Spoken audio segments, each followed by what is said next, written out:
ورحمۃ اللہ وبرکاتہ۔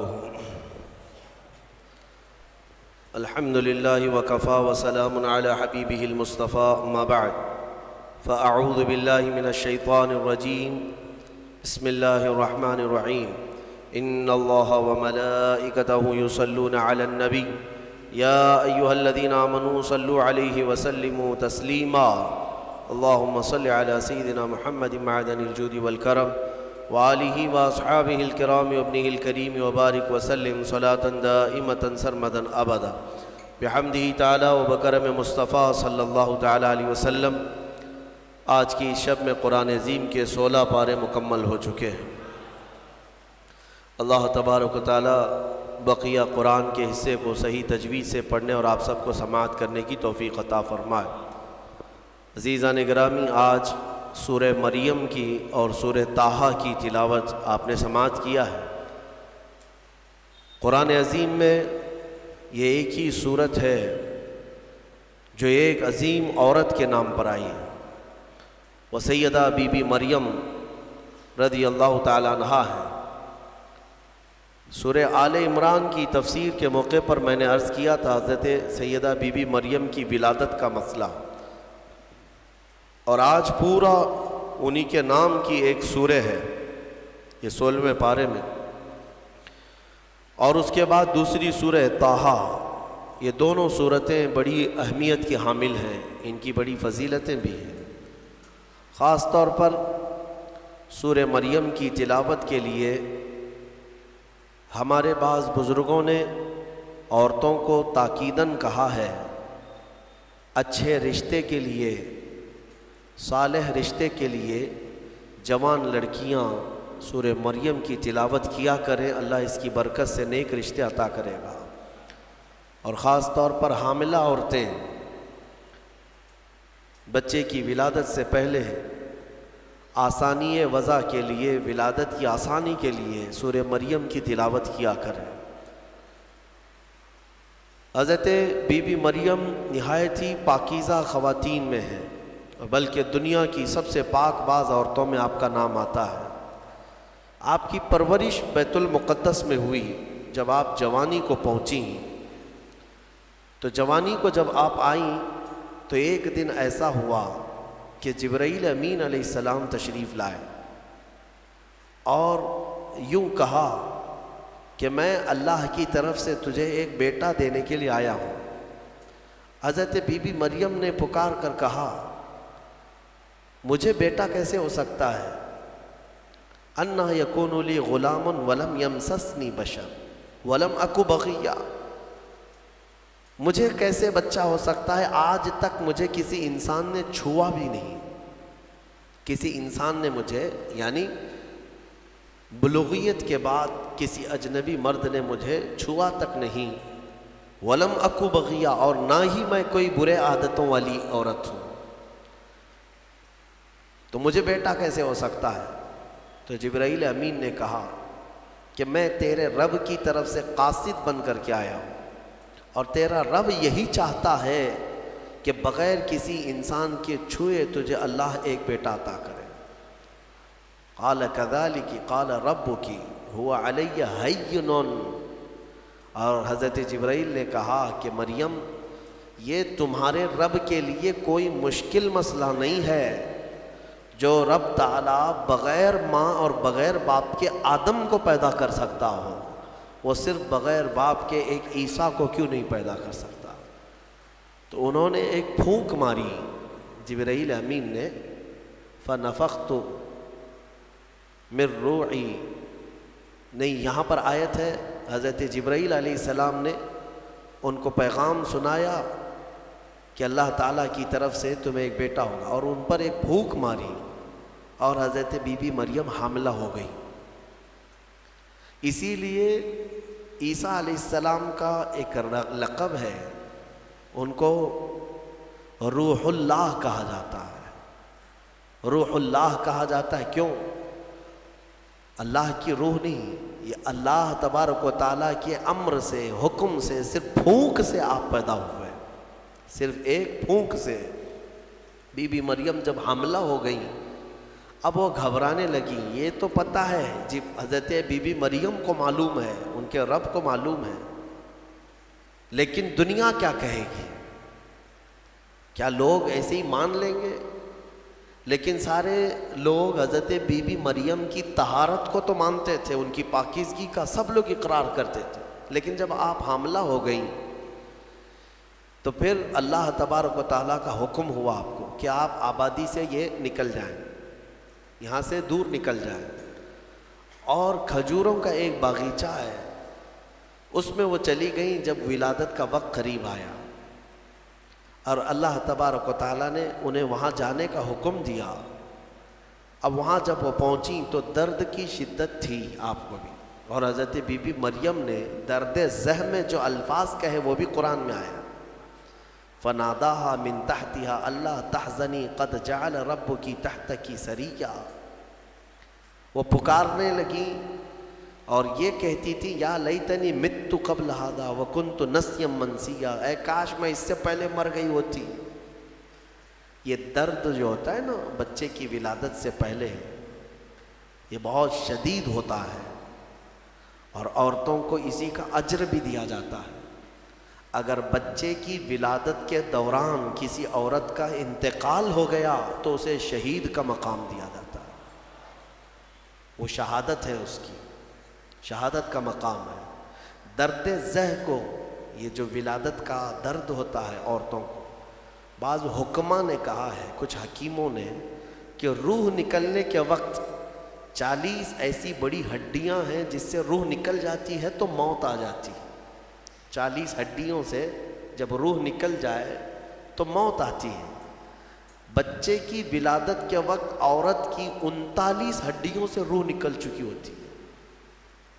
اب اس سے اندازہ کریں کہ وہ موت کے منہ میں قریب جا کر واپس آتی ہے. ایک بچے کو جنم دینا دنیا میں, یہ اللہ تبارک و تعالیٰ ہی ان عورتوں کو صبر دیتا ہے, اور وہ درد اور وہ تکلیف کو برداشت کرنے کی اللہ تبارک و تعالیٰ ہی انہیں طاقت عطا کرتا ہے, ورنہ اس درد کو سہنا ہر ایک کا کام نہیں ہے. بہرحال حضرت بی بی مریم نے اس درد کی شدت میں جو پکارا وہ قرآن میں آیا ہے, قرآن میں آیا. اسی لیے تو حدیث پاک میں بھی ملتا ہے کہ سوال ہوا میرے آقا صلی اللہ تعالیٰ علیہ وسلم سے کہ میں یا رسول اللہ اپنی بوڑھی ماں کو اپنے کندھے پر بٹھا کر حج کرا چکا ہوں, خانہ کعبہ کے ساتھ طواف, اور گرم زمین جس میں ننگے پیر میرے تلووں میں آبلے پڑ گئے, تو کیا میں نے اپنی ماں کا حق ادا کر دیا؟ حضور پاک صلی اللہ تعالیٰ علیہ وسلم کا جواب سنیں. ان سے فرمایا کہ تم نے اپنے کندھے پر اپنی بوڑھی ماں کو بٹھا کر حج کرایا, طواف کعبہ کروایا, تم اس کے حق کی بات کرتے ہو. جب تم اپنی ماں کے پیٹ میں تھے ایک جھٹکا تم نے جو لگایا تھا اس کا بھی حق نہیں ادا ہوا, کیونکہ بچہ جب گھومتا ہے پیٹ کے اندر ماں کے, ہر گھومنے کے وقت, ہر چکر کے وقت اس کا ایک الگ درد ہوتا ہے. 9 مہینے وہ بچوں کو اٹھاتی ہے. میرے عزیزوں, اگر تمہارے پیٹ میں کھانا زیادہ ہو جائے تو پیٹ بھاری پڑ جاتا ہے اور آپ چل پھر نہیں پاتے, جلدی سے آپ سکون کی جگہ ڈھونڈتے ہیں کہ میں پیٹ خالی کر لوں یا ہلکا کر لوں. اور اس عورت کو, ماں کو اللہ نے 9 مہینے تک تمہارا بوجھ دیا اور وہ اٹھائے گھومتی رہتی, پھرتی رہتی. سیدہ بی بی مریم نے ولادت کے وقت یہ فرمایا. اس کے بعد رب تعالیٰ کی طرف سے یہ آواز ان کو ندا آئی, کیا کہ جب وہ وہاں قریب لیٹی تھی ایک پتھر پر, اور ان کے قریب میں ہی ایک کھجور کا درخت تھا, رب تعالیٰ نے فرمایا وَهُزِّي إِلَيْكِ بِجِذْعِ النَّخْلَةِ تُسَاقِطْ عَلَيْكِ رُطَبًا جَنِيًّا. مریم اس درخت کو پکڑ کر کے ہلاؤ, تم پر پکی تازی کھجوریں گریں گی.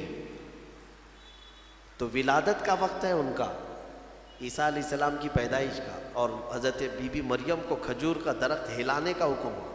انہوں نے ہلایا تو پکی کھجوریں ان پر گریں. رب تعالیٰ نے فرمایا فَكُلِي وَاشْرَبِي وَقَرِّي عَيْنًا. مریم کھا اور پی لے اور اپنی آنکھوں کو ٹھنڈی کر لے۔ مفسرین فرماتے ہیں درد زہ کے وقت اگر کسی عورت کو کھجور دیا جائے تو یہ قرآن پاک کے نسخے کے اعتبار سے اللہ تعالیٰ اس کے درد میں آسانی عطا فرماتا ہے، کیونکہ حکیم مطلق رب ذوالجلال نے حکم دیا بی بی مریم کو کہ کھجور کھاؤ، پکی کھجوریں تم پر گریں گی۔ تو کھجور کا حکم بھی ہے۔ ہمارے بزرگوں کے ہاں رواج تھا کہ ولادت کے وقت جب تکلیف زیادہ ہوتی تو وہ کچھ کھجوریں لا کر کسی امام کے پاس، عالم دین کے پاس لاتے کہ کچھ دم کر کے دے دیں کہ گھر میں ولادت ہونے والی ہے۔ اب کہاں ہے کون سا کھجور، کون سی مٹھائی، سیدھے آپریشن تھیٹر میں لے جانا ہے اور بند کرنا ہے، کاٹنا ہے پھر نکالنا ہے۔ خیر، اللہ تبارک و تعالی آج بھی جو لوگ اسلام پر چلنا چاہتے ہیں ان کے لیے آسانی عطا فرماتا ہے یقیناً۔ تھوڑی ہی دیر کے بعد حضرت عیسیٰ علیہ السلام کی ولادت ہوئی۔ یہ بیت اللحم جو جگہ ہے آج بھی وہ فلسطین میں ہے، بیت اللحم، جس پتھر پر حضرت عیسیٰ علیہ السلام کی ولادت ہوئی وہ جگہ آج بھی موجود ہے۔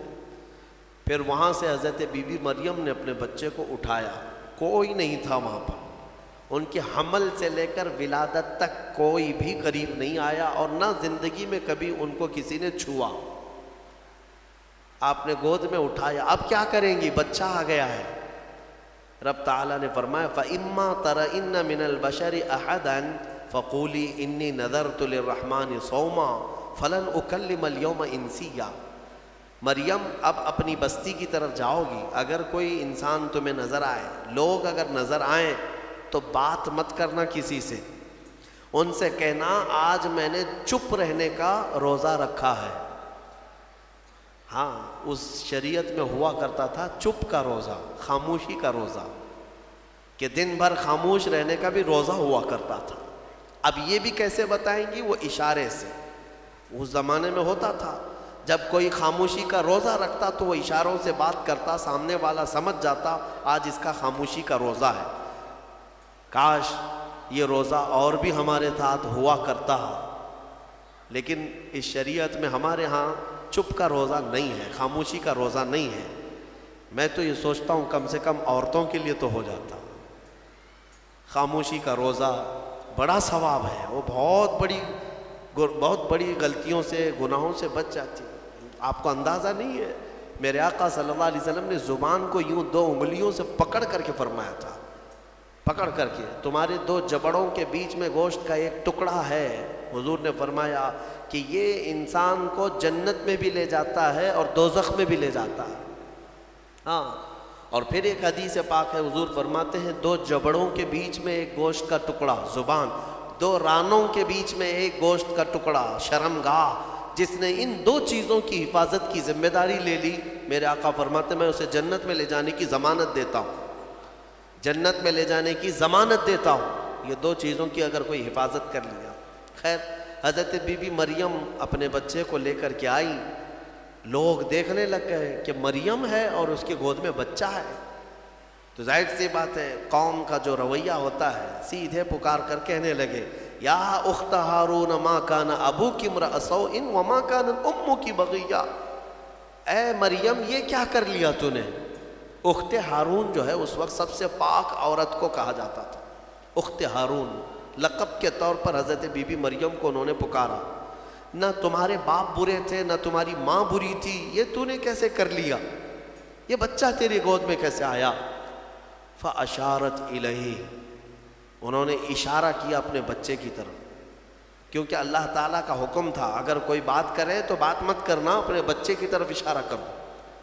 آج میں خاموشی کا روزہ ہوں، اشارہ کیا اپنے گود والے بچے کی طرف، 1 دن کا بچہ ہے، تو لوگ بول پڑے کہ تو اس کی طرف اشارہ کر رہے، قالوا کیف نکلم من کان فی المہد صبیا، ہم کیسے بات کریں اس سے جو آج گود میں ہے تیرے، آج کا بچہ ہے۔ قرآن میں ہے جب وہ لوگ بحث کر رہے تھے، قال انی عبد اللہ آتانی الکتاب وجعلنی نبیا، ابھی وہ بحث کر رہے تھے، عیسیٰ علیہ السلام گود سے ہی بول پڑے۔ کیا بولے؟ بولنے لگے اے لوگوں میں اللہ کا بندہ ہوں، انی عبداللہ، اللہ نے مجھے کتاب عطا کیا ہے، وجعلنی نبیّا، اور نبی بنا کر بھیجا ہے، وجعلنی مبارکن اینما کنت، اور جہاں میں رہوں گا برکت کا ذریعہ بنوں گا، اور اللہ تعالیٰ نے مجھے نماز کا اور زکوٰۃ کا حکم دیا ہے، اور میری والدہ کے ساتھ اچھائی کا سلوک کرنے، حسن سلوک کرنے کا حکم دیا ہے۔ اور پھر آخر میں عیسیٰ علیہ السلام اس جملے پر اپنی بات ختم کرتے ہیں۔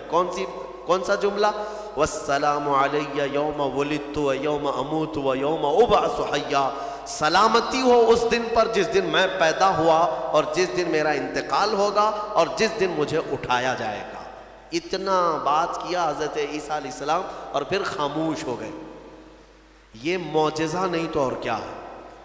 گود کا آج کا بچہ اتنا وسیع انداز میں بول پڑا، تبھی جا کر کے قوم کی زبان چپ ہو گئی کہ یہ جو آیا ہے مریم کی گود میں یہ کوئی معمولی چیز نہیں ہے۔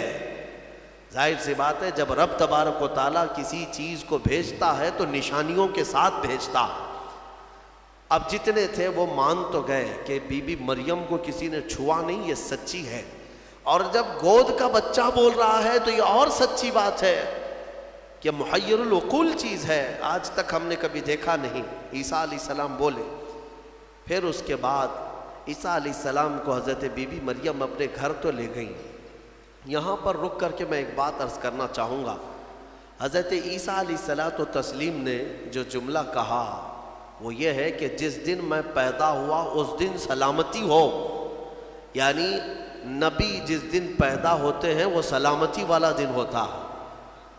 عیسیٰ علیہ السلام کی پیدائش کا دن سلامتی والا ہے تو 12 ربیع الاول کیوں نہیں سلامتی والا ہے؟ ہاں، اور نبی خود اپنی ولادت کے دن سلام بھیج رہے ہیں، اور ہم سید الانبیاء کی ولادت پر امتی سلام بھیجیں تو کیا حرج ہے؟ یہ قرآن کا حکم ہے۔ نبی خود اپنی ولادت کے دن سلام بھیج رہے ہیں اور امتی اپنے نبی کے پیدائش کے دن پر سلام بھیجے تو یقیناً یہ باعث برکت ہے اور قرآن کے مطابق ہے۔ خیر، یہ حضرت عیسیٰ علیہ السلام کی ولادت کا واقعہ۔ عیسیٰ علیہ الصلوۃ والتسلیم اپنی ماں کے ہاں رہے ایک زمانے تک، پھر جب جوان ہوئے۔ اچھا، یہ ایک بات اور بھی بتاؤں، بہت کم عمر میں جن کو نبوت دی گئی، یعنی دنیا میں ظاہری طور پر وہ 3 نبی ہیں۔ ایک حضرت عیسیٰ علیہ السلام جن کو گود میں ہی پیدائش میں دے دی گئی، دوسرے یحییٰ علیہ السلام جو حضرت بی بی مریم کے ہاں ان کے باپ حضرت زکریا علیہ السلام نے دعا کی تھی تو اللہ ان کو دیا تھا۔ یحییٰ علیہ السلام بھی پیدا ہوتے ہی نبی ہو گئے تھے، نبوت کے ساتھ دنیا میں آئے۔ تیسرے حضرت یوسف علیہ السلام، جب ان کے بھائیوں نے انہیں کنویں میں ڈالا تھا تب ان کو، یہ چھوٹی عمر میں جن کو نبوت دی گئی وہ 3 انبیاء اکرام ہیں۔ یہ تو دنیا کی زندگی کے اعتبار سے، لیکن اگر کوئی یہ کہتا ہے کہ ہمارے آقا محمد صلی اللہ علیہ وسلم کو 40 سال کی عمر میں نبوت دی گئی تو یہ جملہ غلط ہے۔ میرے عزیزو، حضور کو نبوت دی گئی نہیں، نبی ہونے کا اعلان کرنے کا حکم دیا گیا۔ نبوت کب دی گئی وہ خود رسول سے پوچھو۔ میرے آقا فرماتے ہیں کنت نبیًا وآدم بین الماء والطین، میں تو اس وقت بھی نبی تھا جب آدم علیہ السلام کو ابھی مٹی اور پانی میں گوندا جا رہا تھا۔ آدم علیہ السلام کا ابھی پتلا بھی نہیں تیار ہوا تھا، حضور فرماتے میں اس وقت بھی نبی تھا۔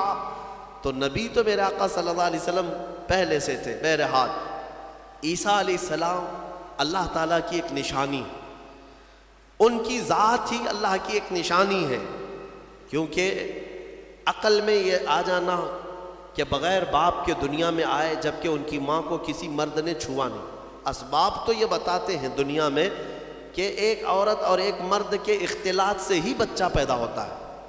دنیا میں بچے کی ولادت ایک مرد اور ایک عورت کے ملنے سے ہی ہوتی ہے، لیکن یہاں عیسیٰ علیہ السلام کی ولادت میں کوئی مرد کا اختلاط نہیں، تو عام انسانوں کے دماغ میں یہ بات نہیں آتی۔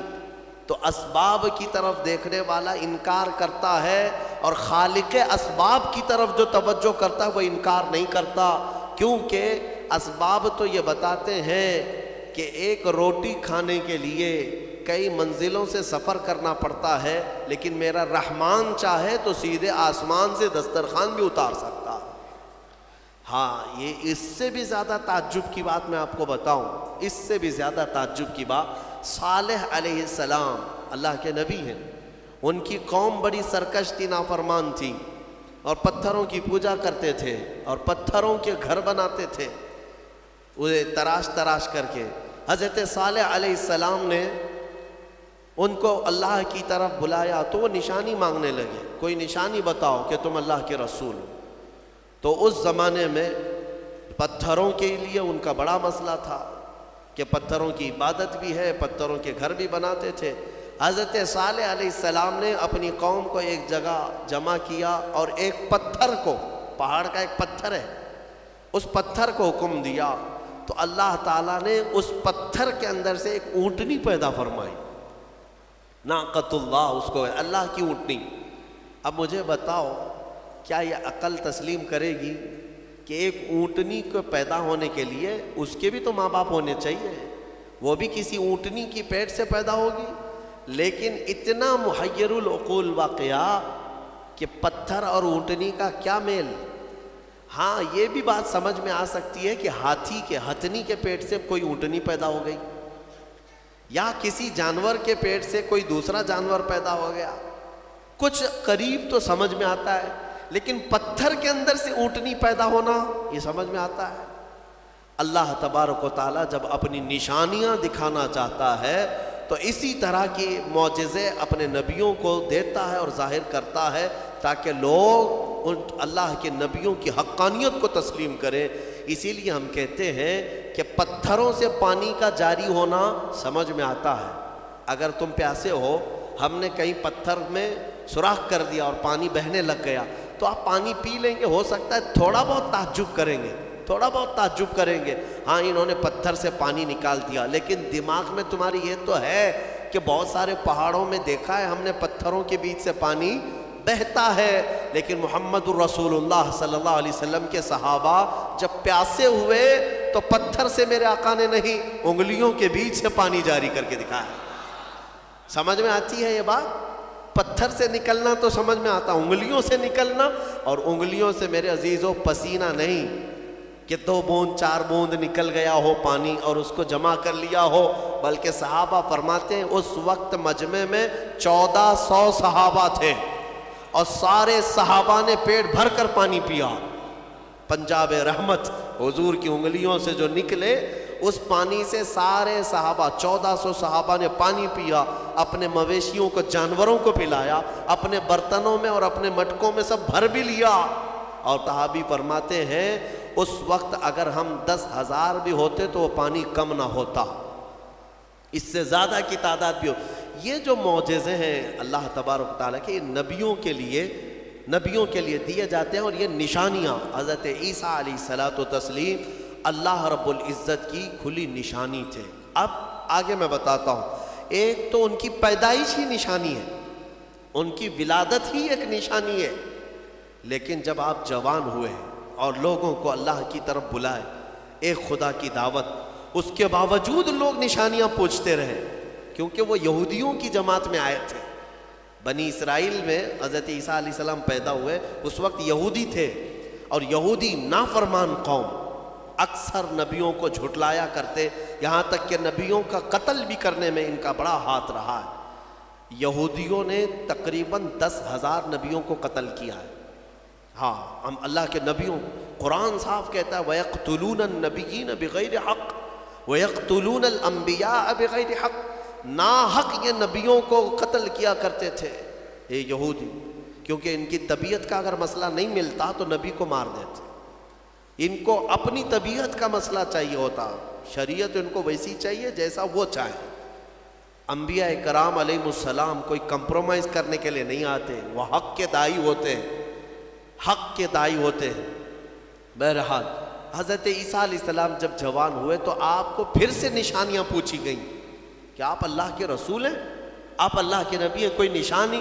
اب اللہ تعالیٰ نے آلریڈی ان کی ولادت ایک نشانی ہے، پھر ان کو معجزے عطا کیے۔ کون کون سے معجزے؟ عیسیٰ علیہ السلام کو 3 معجزے اور دیے گئے، 3 معجزے۔ وہ کیا تھے؟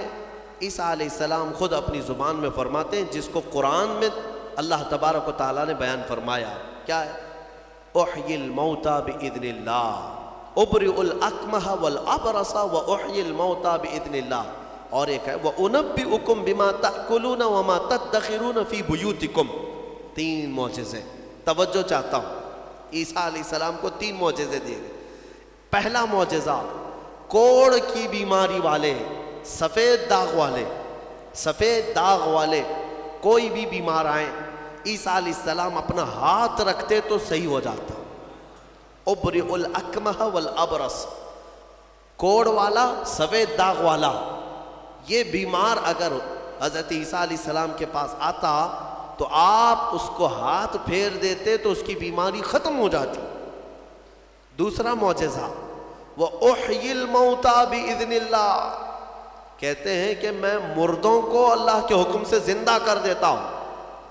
عیسیٰ علیہ السلام فرما رہے ہیں. عیسیٰ علیہ السلام کا معجزہ یہ تھا کہ اگر وہ کسی قبر کو ٹھوکر مارتے تو قبر سے مردہ زندہ کھڑا ہو جاتا، مرنے کے بعد دوبارہ زندہ کرتے. عیسیٰ علیہ السلام کبھی کبھار مٹی کے پرندے بناتے، ان میں پھونک مارتے تو وہ اڑنے لگتے تھے. ہاں، مٹی کے پرندوں کو پھونک مارتے تو وہ اڑنے لگتے زندہ ہو کر. 2 معجزے ہو گئے. تیسرا معجزہ اہم ہے. عیسیٰ علیہ السلام فرماتے ہیں وَأُنَبِّئُكُمْ بِمَا تَأْكُلُونَ وَمَا تَدَّخِرُونَ فِي بُيُوتِكُمْ، تم اپنے گھروں میں بیٹھ کر جو کچھ بھی کھاتے ہو اور جمع کرتے ہو، عیسیٰ علیہ السلام فرماتے میں یہیں بیٹھ کر کے سب بتا دیتا ہوں، ساری چیزوں کی میں خبر دیتا ہوں. عیسیٰ علیہ السلام کا معجزہ یہ تھا کہ تم اپنے گھروں میں جو کھاتے ہو، جمع کرتے ہو، سب کی خبر عیسیٰ علیہ السلام کو ہے. یہ ظالم نادان جو میرے نبی کے علم غیب کا انکار کرتے ہیں، قرآن پڑھا بھی ہے کہ نہیں پڑھا؟ عیسیٰ علیہ السلام جو بنی اسرائیل کے نبی ہیں، جو بعد میں حضور کی امت میں آئیں گے آسمانوں سے، اور آئیں گے حضور کی امت، حضور پاک صلی اللہ تعالیٰ علیہ وسلم کی امت میں رہیں گے. اب اندازہ کرو، انہیں اللہ تعالیٰ نے اتنا علم غیب دیا تو کیا میرے رسول کو غیب کا علم نہیں ہوگا؟ ہمارا تو عقیدہ یہی ہے، ہمارا موقف یہی ہے. میرے آقا مدینے میں ہو کر ہماری مسجد کا بھی ملاحظہ فرما رہے ہیں. ہاں، وہ پوری دنیا کو ایسے دیکھتے ہیں جیسے اپنے ہتھیلی کو دیکھتے ہیں. خود میرے آقا نے فرمایا، مسلم شریف کی حدیث ہے، اللہ کے حبیب فرماتے ہیں ان اللہ زوى لی الارض، اللہ نے پوری روئے زمین کو میرے لیے سمیٹ دیا ہے، اور میں پوری روئے زمین کو ایسے دیکھتا ہوں جیسے ہتھیلی کو دیکھتا ہوں. 3 معجزے ہیں عیسیٰ علیہ السلام کی، یاد رکھیے گا. اب میرا سوال بھی سن لیجیے توجہ کے ساتھ.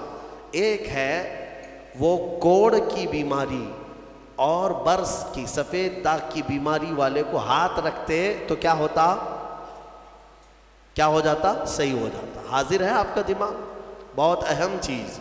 دوسری چیز ہے مرے ہوئے آدمی کو ٹھوکر مار کر زندہ کر دیتے تھے. چلے 2 ہی پر ہم بات کرتے ہیں. یہ بیماریوں سے شفا دینا کس کا کام ہے؟ عقیدہ تو یہی ہے نا، اللہ کا کام ہے. پھر سوال تو یہاں ان لوگوں کے لیے بھی بن پڑتا ہے جب ہم اپنے مصطفیٰ کے لیے کہتے ہیں یا رسول اللہ شافی و نافی ہو تم، وافی و کافی ہو تم، درد کو کر دو دوا، تم پہ کروڑوں درود. ارے یہ بریلوی شرک کر رہا ہے. رسول کو کہہ رہا ہے شافی ہیں، رسول کو کہہ رہا ہے کافی ہیں. رسول شفا دیں گے؟ جب ہم درود تاج میں پڑھتے ہیں دافع البلاء والوباء والقحط والمرض والالم، ہمارے رسول بلاؤں کو دفع کرنے والے، وباؤں کو دفع کرنے والے، درد کو دور کرنے والے، ہر کرب سے آزاد کرنے والے. ہم پڑھتے ہیں درود میں تو اس پر کچھ لوگوں کا پیٹ درد ہوتا ہے اور کہتے ہیں کیسے تم رسول کو کہہ رہے ہو کہ وہ بیماریوں سے دور کرنے والے ہیں، وہ کیسے دور کر سکتے ہیں؟ ان سے میرا سوال یہ، قرآن کی کوئی آیت پڑھا بھی ہے یا نہیں؟ عیسیٰ علیہ السلام خود کہہ رہے ہیں کوڑ کی بیماری اور برس کی بیماری والے کو میں ہاتھ رکھ دوں تو صحیح ہو جاتا ہے. عیسیٰ علیہ السلام ہاتھ رکھ دیں تو صحیح ہو جاتا ہے. اچھا، اس سے بھی بڑی چیز، زندگی دینا اللہ کا کام، موت دینا اللہ کا کام، یہ اللہ تبارک و تعالیٰ کی قدرت میں ہے. اور مرنے کے بعد دوبارہ اٹھانا یہ تو اور بڑی بات ہے، یہ اللہ کی قدرت میں ہے. اور وہ کام عیسیٰ علیہ السلام کہہ رہے ہیں کہ میں مردوں کو زندہ کرتا ہوں. میرے عزیزوں، اب یہ شرک نہیں ہوا؟ عیسیٰ علیہ السلام کے بارے میں اگر کوئی عقیدہ رکھے گا کہ وہ مردوں کو زندہ کرتے تھے تو شرک ہو جائے گا. کچھ لوگوں کے فتوے کے حساب سے تو شرک ہے، کیونکہ وہ رسول کے واقعات کو نہیں مانتے. غوث پاک نے اگر کسی مردے کو زندہ کیا تو کہتے ہیں یہ جھوٹی کہانیاں ہیں. ہاں یہ کیسے ہو سکتا ہے، یہ صرف اور صرف اللہ رب العزت کا کام. پھر قرآن جو عیسیٰ علیہ السلام کے بارے میں بتا رہا ہے، کیا عیسیٰ خدا ہیں؟ عیسیٰ علیہ السلام خدا ہے؟ یہاں ایک نقطہ سمجھ کر کے چلو. اللہ رب العزت یقیناً قادر مطلق ہے، رزاق وہی ہے، خالق وہی ہے، شافی وہی ہے. لیکن اگر وہ اپنی طاقت کسی محبوب رسول یا نبی کو شفا دینے کی طاقت دے دے، دوبارہ زندہ کرنے کی طاقت دے دے، یا بیماریوں سے دور کرنے کی طاقت دے دے، تو اس میں کسی کے پیٹ درد ہونے کی ضرورت نہیں. مولا جسے جو چاہے وہ مقام عطا فرمائے. یہ شرک بھی نہیں ہے. اللہ جسے جو چاہے وہ عطا فرمائے. اسی لیے ہمارا موقف یہ ہے الحمدللہ کہ ہم مانتے ہیں کہ رسول پاک صلی اللہ تعالیٰ علیہ وسلم بیماریوں کو دور کرتے تھے، لیکن ہم انہیں خدا نہیں مانتے. جیسے عیسیٰ علیہ السلام اللہ کی عطا سے بیماروں کو شفا کرتے تھے، میرے مصطفیٰ بھی اللہ کی عطا سے بیماروں کو شفا کرتے ہیں. اور اسی لیے ہم مانگتے بھی ہیں میرے آقا کی بارگاہ میں. ہمیں بزرگوں نے سکھایا ہے. بلکہ ایک حدیث بھی میں آپ کو بتا دوں. ایک صحابی آئے اور ان کے بھائی کا پیٹ درد کر رہا تھا، بہت تکلیف تھی. حضور کے پاس آئے، کہا یا رسول اللہ میرے بھائی کا پیٹ بہت درد کر رہا ہے. ڈاکٹر نہیں تھا کیا مدینے میں؟ کوئی طبیب نہیں تھا. وہ صحابی حضور کے پاس کیوں آئے؟ اس لیے کہ صحابہ کو معلوم تھا کہ یہ شفا خانہ ہے، یہاں سے جو حکم ہوگا اس میں شفا ہے. حضور اکرم صلی اللہ تعالیٰ علیہ وسلم نے فرمایا جاؤ اپنے بھائی کو شہد چٹاؤ، اسقیہ عسلا، اسے شہد چٹاؤ. وہ گئے، شہد چٹایا تو جلاب لگ گئے، یعنی بہت زیادہ لوز موشن شروع ہو گئے. وہ دوسرے دن بھاگے بھاگے آئے، کہا میں نے تو کل شہد چٹایا لیکن وہ زیادہ اس کا درد بڑھ گیا اور موشن شروع ہو گئے، یعنی جلاب ہو گئے، دست آ رہے. تو حضور پاک صلی اللہ علیہ وسلم نے دوسرے دن پھر کیا دوا فرمائی؟ کہا اسقیہ عسلا، جاؤ اس کو پھر شہد چٹاؤ. پھر سے شہد چٹاؤ. ایک دوا سے اگر فائدہ نہ ہو تو آپ پھینک دیں گے. اور وہ صحابی دوسرے دن پھر گئے، اپنے بھائی کو کہا آج پھر شہد کھاؤ. پھر انہوں نے شہد کھایا تو آج تو ایسا ہوا کہ ان کا بستر خراب ہو گیا، اٹھنے بیٹھنے کی طاقت نہیں تھی، اتنے زیادہ دست ہونے لگے. شہد جیسی کھا رہے بڑھتا جا رہا ہے، بڑھتا جا رہا ہے. تو کوئی آ کے یہ تو کہہ سکتا تھا کہ ریئیکشن ہو رہا ہے دوا بدل دیں. تیسرے دن آئے وہ صحابی، کہا یا رسول اللہ اب تو اور حالت بری ہو گئی، بہت زیادہ تکلیف پہ ہے. تیسرے دن میرے آقا صلی اللہ علیہ وسلم نے فرمایا جا اپنے بھائی کو شہد چٹا. تیسرے دن بھی اس صحابی نے کہا یا رسول اللہ شہد چٹاؤں؟ کہا ہاں، تیرے بھائی کا پیٹ جھوٹ بول رہا ہے، اللہ کا نبی سچ بول رہا ہے. وہ گئے تیسرے دن شہد چٹایا. تیسرے دن جب شہد چٹایا تو نہ جلاب ہے نہ درد ہے، بلکہ پہلے سے بہتر صحت ہے، صحت و تندرستی پہلے سے بہتر ہے. وہ آئے میرے عزیزوں، کہنا یہ تھا کہ حضور پاک صلی اللہ تعالیٰ علیہ وسلم نے پھر ارشاد فرمایا کہ تمہارے بھائی کو شہد کی جو تجویز کی گئی تھی وہ اللہ تبارک و تعالیٰ کے حکم سے ہے کہ شہد میں اللہ نے شفا رکھا ہے. اب وہ گڑبڑ کیوں ہو رہی تھی؟ ایک بار چٹانے کے بعد اور گڑبڑ. شیطان اس طرح سے کرواتا ہے تاکہ تمہارا عقیدہ رسول کی بات پر نہ رہے، اور اگر تم جمے رہ گئے اسی بات پر تو شفا تو اللہ ہی کی طرف سے آئے گی. بسا اوقات ایسا ہوتا ہے کہ کچھ لوگ ہم سے آ کر کے کہتے ہیں کہ حضرت کوئی وظیفہ دے دیجئے.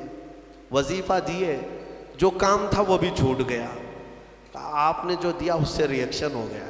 اکثر لوگوں کو ایسا لگتا ہے ہمارے پاس وظیفہ لیتے ہیں، تعویذ لیتے ہیں، 2 دن کے بعد پھر بولتے ہیں کہ حضرت ابھی تک کچھ ہوا نہیں ہے. تو کیا ہمارے پاس موسیٰ علیہ السلام کی چھڑی ہے کہ ابھی ماریں گے تمہاری دکان کھل جائے گی، بازار میں تمہارا انبار لگ جائے گا؟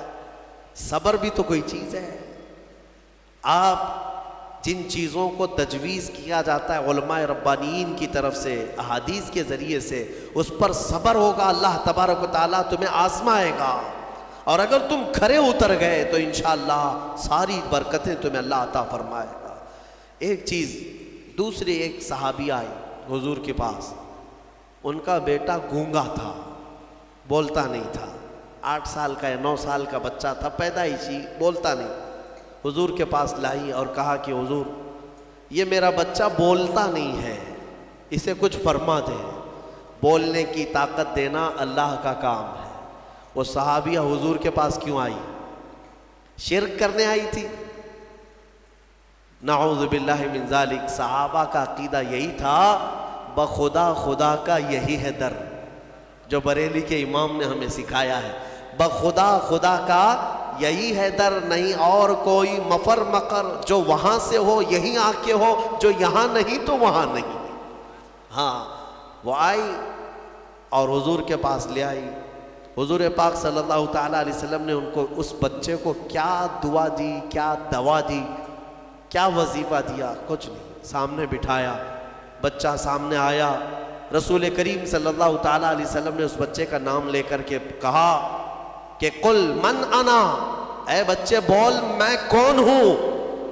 سوال حضور نے فرمایا، وہ گونگا پیدائشی بول پڑا، اشہد انک محمد رسول اللہ، میں گواہی دیتا ہوں کہ آپ محمد اللہ کے رسول ہیں، مجھے بتاؤ۔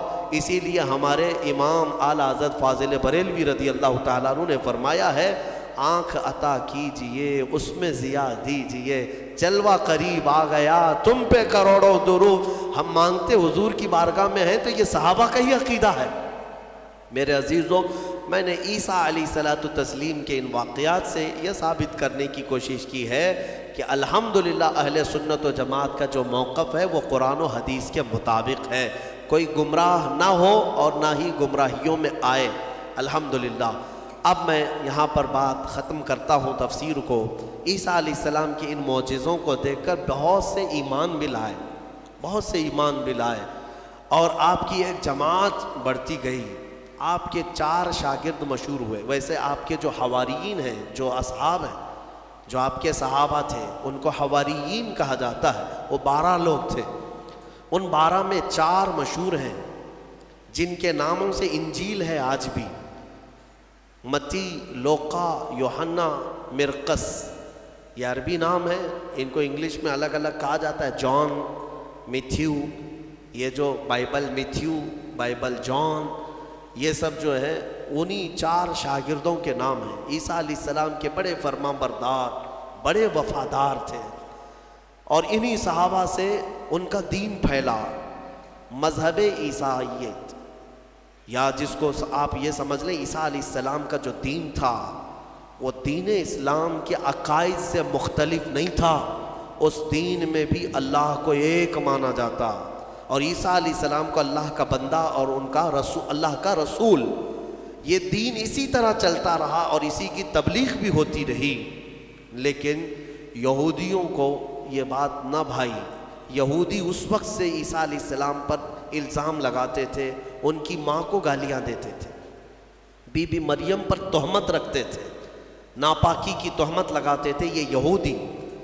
عیسیٰ علیہ السلام کا ایک وقت ایسا بھی آیا کہ یہودیوں کے نرغے میں، کیونکہ یہودی بڑے ہی فتین اور پلان کرنے والے، منصوبہ کرنے والے لوگ، عیسیٰ علیہ السلام کے قتل کا منصوبہ بنا لیا، اور اس قتل کے منصوبے سے وہ آخری دن تھا عیسیٰ علیہ السلام کا، جس گھر میں عیسیٰ علیہ السلام ایک باغیچے میں اپنے شاگردوں کے ساتھ رہے، ان کو تعلیمات دی اور سب کو رخصت کیا اور کہا آج کے بعد میں تم سے ملاقات نہیں کروں گا، تم دین حق پر قائم رہنا۔ شاگرد سب چلے گئے، عیسیٰ علیہ السلام تنہا گھر میں تھے۔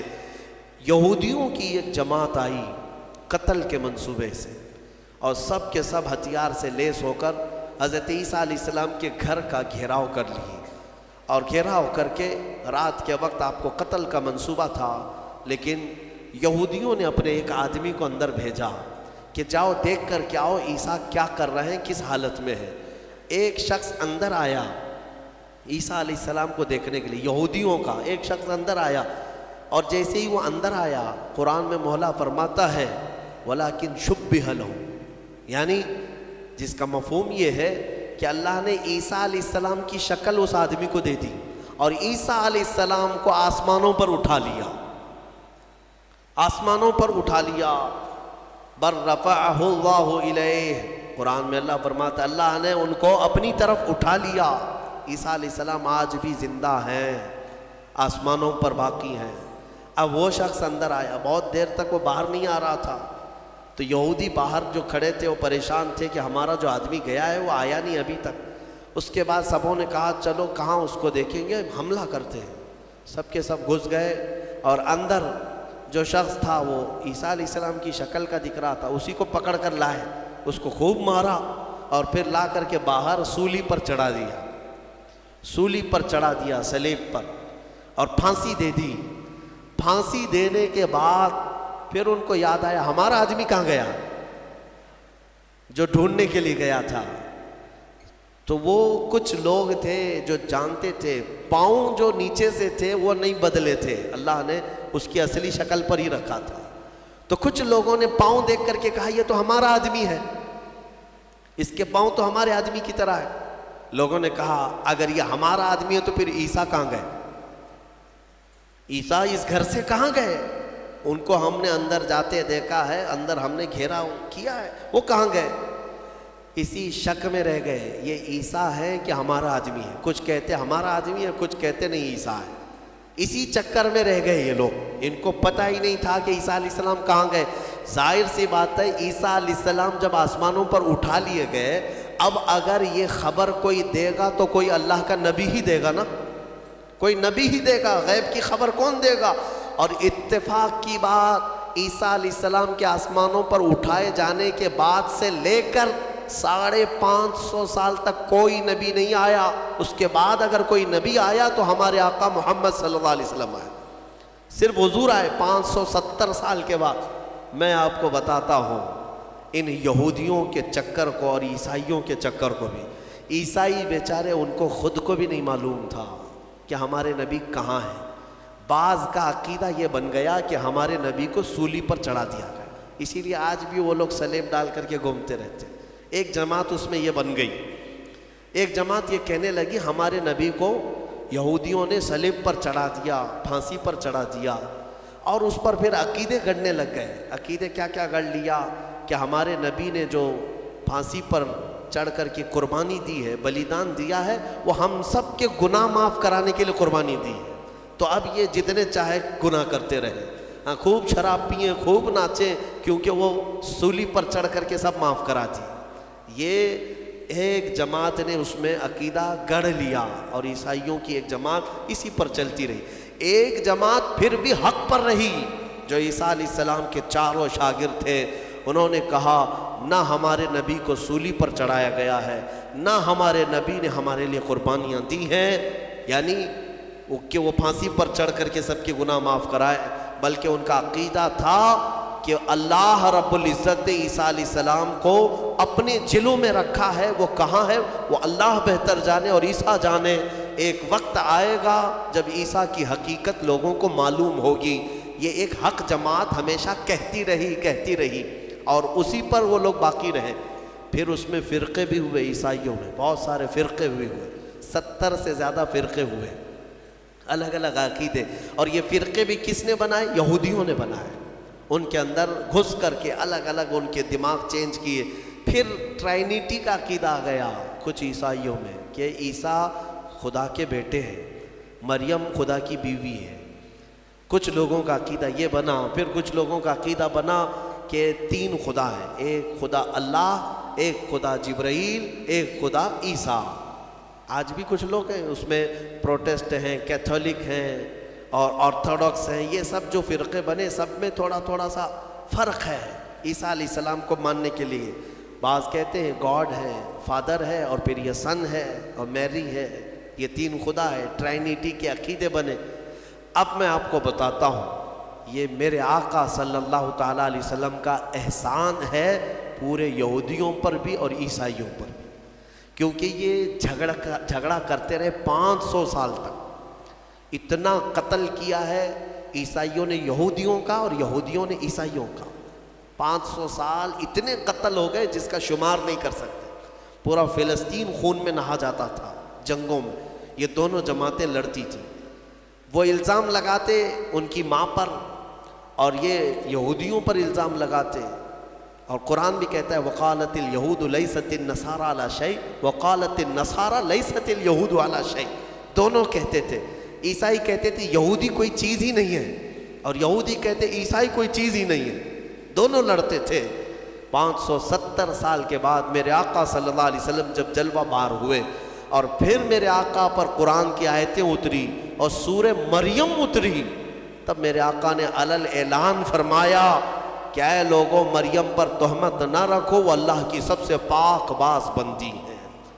عیسائیوں کو احسان ماننا چاہیے میرے آقا کا کہ حضرت بی بی مریم کی طہارت پوری دنیا میں اگر عیسیٰ علیہ السلام کے بعد کسی نے بیان کی ہے تو میرے مصطفیٰ نے بیان کی ہے.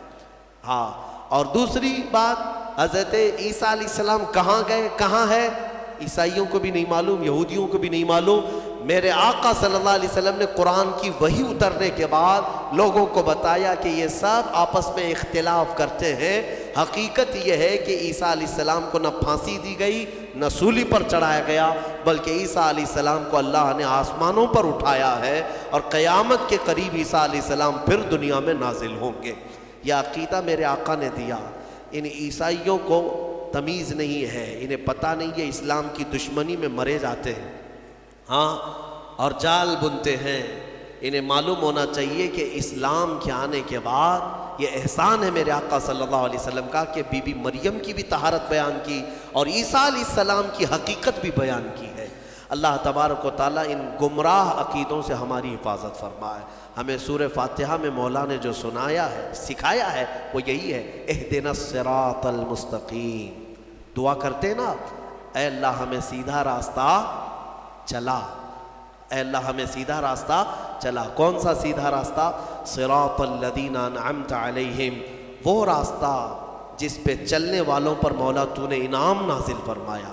غیر المغضوب علیہم ولا الضالین, اے اللہ ان لوگوں کا راستہ نہ چلا جو بھٹک گئے اور جن پر تیرا غضب نازل ہوا. اب تفسیر پڑھیں گے تو آپ کو پتہ چلے گا کہ یہ دونوں کون ہیں جن پر اللہ کا غضب ہوا اور جو بھٹک گئے. جن پر غضب ہوا وہ یہودی ہیں اور جو بھٹک گئے وہ عیسائی ہیں. مولا تعالیٰ ان دونوں جماعتوں سے ہماری حفاظت فرمائے, ہمیں راہ حق عطا فرمائے اور مولا کریم ہمیں ہمارے مصطفیٰ کریم صلی اللہ علیہ وسلم کے دامن میں قیامت میں ہمارا حشر فرمائے. وآخر دعوانا الحمد للہ رب العالمین.